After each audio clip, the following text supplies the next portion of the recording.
This online video series shows easy step-by-step ways to make great tasting meals, side dishes, and snacks to help you clean up your diet by eliminating processed foods, refined sugar, grains, and dairy from your diet. Sit back, take notes, and then go make something paleo. This is the first episode of Bill and Staci's Paleo Kitchen. I'm going to go over detailed instructions on how I make kale chips. These are awesome and they're real easy to make. Just follow along. They take about 10 minutes to prepare. They take about 2 hours to cook in a food dehydrator, and they're going to take you about 10 minutes to eat them once you're done. Here's what I start with. Start with kale. This has already been washed. I've got a bowl of it already prepared here, but I want to show you how I strip the pieces off. Because what you don't want is a lot of these little pieces, because they're just going to dry up and they're going to be crumbs. They're going to make a mess in your kitchen. So when I clean the kale, I keep these smaller ones and I'll put them in a bowl and we'll mix them in a salad that we make for later. But the smallest piece you want is about like this. Okay, maybe a $half size. And so I just tear off, and if I get something too small, I just throw it in the salad bowl. These are a little too small. And the bigger the better, because in the dehydrator that I'm going to cook them in, they shrink up quite a bit, so you lose a lot.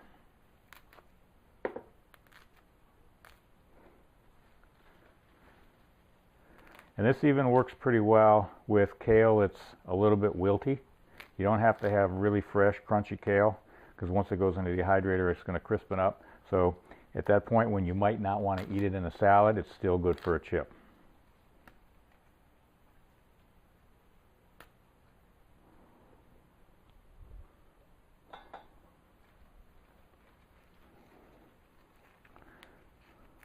So those are awesome size, right like that.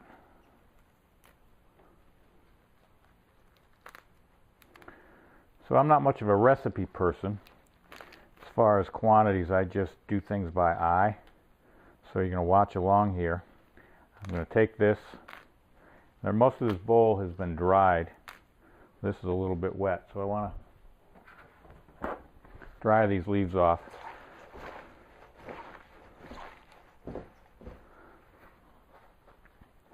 Before I add olive oil. So I'm going to take, just drizzle olive oil and show you how much is in here. This is about the yield from one big head of kale.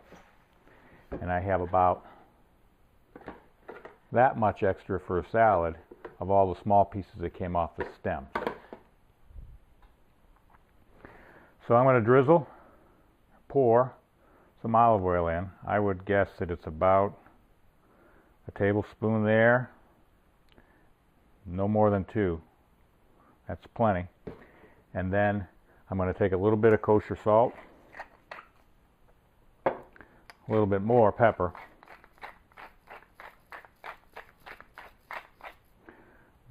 garlic powder, and to make sure it's even, I usually pick up half of it and sprinkle it in. Be careful that you don't want to use too much seasoning. The taste is pretty strong. And then the last is I put on McCormick's Salad Supreme. I really like the flavor that this gives it. If you're real strict Whole30, there is some dairy in here. There's a little bit of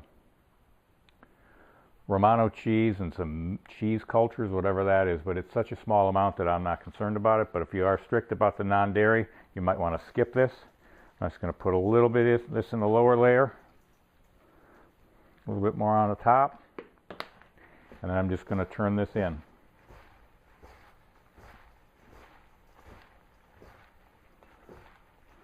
It's about 10 seconds worth of roll, and get that olive oil and the seasoning spread out across all of the leaves. What I used to do before I got better at knowing how much to put in, I would keep some of the leaves out of the bowl. I'd have extra kale because I used to put too much oil in, and it would be kind of soggy, so then I would take the extra kale leaves, put it in, and just kind of get the mixture just right. But you saw how much I poured in, and it seems to work out just fine. So now I'm going to take these leaves and I'm going to put them in the food dehydrator trays. This, the one we use, nothing fancy. We got it at Bed Bath & Beyond. I think it was 60 bucks. Staci had one of those 20% off coupons that they send in the mail. So for $48 plus tax, you get this Nesco food dehydrator. It comes with 4 trays. And while you're there, if you're buying one of these, I strongly recommend that you buy the 2-pack of extra trays. They're $10 for 2. They'll come in handy because 4 just isn't quite enough when we're doing a lot of kale chips or a lot of fruit and vegetables.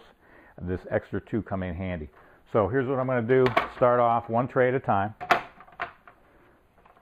You don't need to spray these trays. I'm just going to take and lay the leaves out.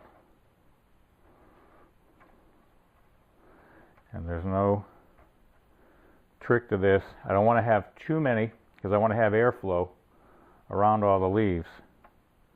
So about like that is cool. And just stack them up. And if you want to experiment with different seasonings, just do 1 tray at a time. Just add something else. I like dill. I got fresh organic dill weed here, and I like that. I don't put it in the bowl. It's hard for me to get that to spread evenly and to know how much I've put on. So I'm just going to sprinkle it here. It makes a mess on your counter, but it's no big deal to clean up.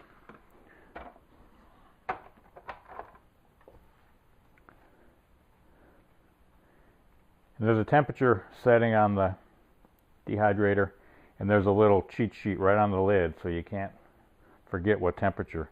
I'm going to set these at 135 degrees. In a couple hours, I'll turn the camera back on, and you can see what they look like when they're done. All right, welcome back to Bill and Staci's Paleo Kitchen. It's been about 2 hours since we started those kale chips cooking. I got the food dehydrator here and off. Normally what I do is about the 2-hour point, I'll unplug the dehydrator and I'll just let it sit for an hour or 2. I like the stuff to rest and it just dries them up a little bit more. So, I mentioned earlier you don't need to spray these trays, but sometimes the kale chips stick a little bit. So I found the easiest way to empty these trays.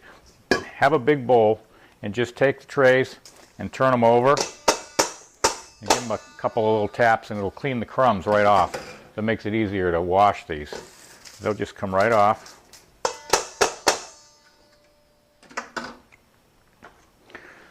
So I want to go over the ingredients again and talk a little bit about the cost and calories in this bowl.